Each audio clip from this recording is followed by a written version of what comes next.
Remembering that the definition of success is the progressive realization of a worthy ideal, what's the ideal toward which you are working, now, today, yesterday, and tomorrow? Can you write it in one sentence? Is your goal sharply and clearly defined? Now, for a moment, let's return to the message in your booklet, Opportunity Unlimited. It reads, "Within each of us burn two unquenchable ambitions, to serve importantly and to gain financial independence." The first of these two desirable goals you've already achieved by being in the World Book Childcraft organization. Now let's take a look at the second ambition, financial independence. I mentioned on the first side of this record that I could tell you how you could be and have anything you set your mind on in 5 years. To better understand this, you must examine one of the most overlooked facts in the world. It is that every job, no matter what it may be, holds somewhere within itself the key to everything we want in life, the key to greatness. But we must look for it, and we must think. Since only about 5% make the grade, we must place ourselves in this percentage group. We can do this by making two decisions.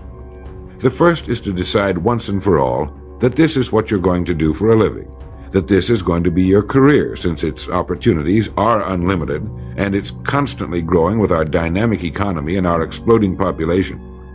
In the past 13 years, World Book sales have increased 800%, and even this enormous volume is expected to double in the next 5 years or less.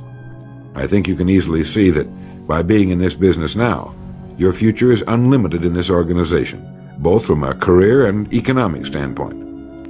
It is being undecided, uncommitted about what we're going to do that keeps us from doing our best. We're working with one hand and looking around with the other. As a result, we do neither satisfactorily. And remember, this work contains within it the road to greatness, the key to anything you want for yourself and your family.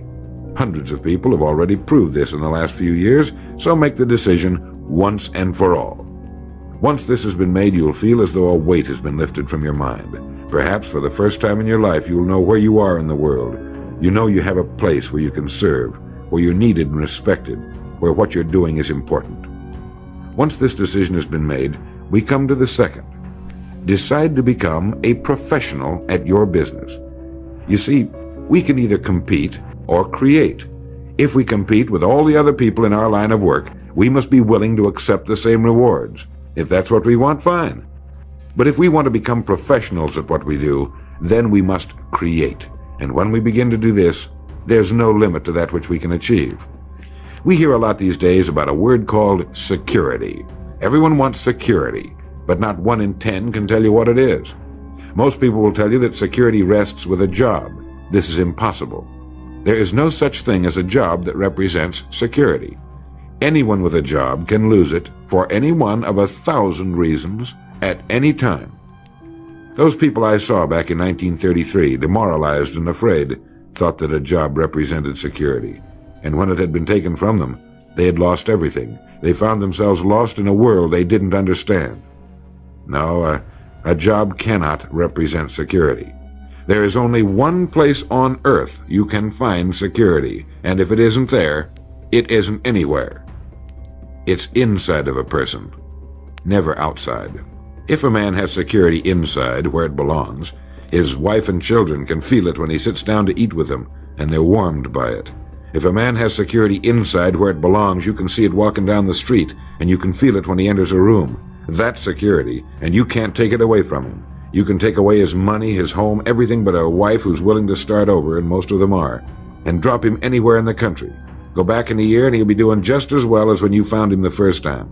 You can't keep a good man down, no matter what you do to him.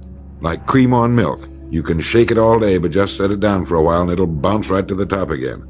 This man or this woman has security, where it belongs. And do you know where it comes from? It comes from doing what we do for a living surpassingly well.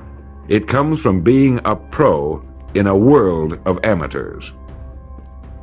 Becoming a pro isn't difficult. It comes from knowing what to do with time. It comes from knowledge, planning, and working.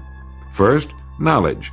This means learning everything we can about what we sell, about World Book, Childcraft, and our sales material.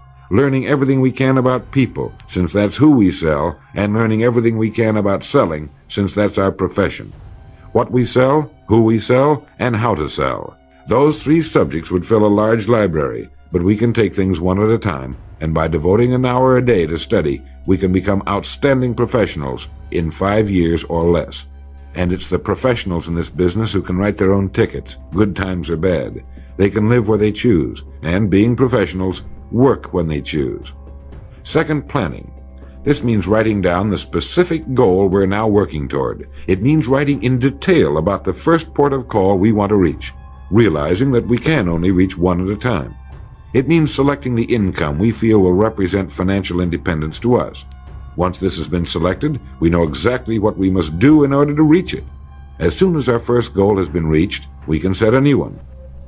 The person who does this is the person people call lucky. Good things just seem to happen to him. The so-called breaks start coming his way.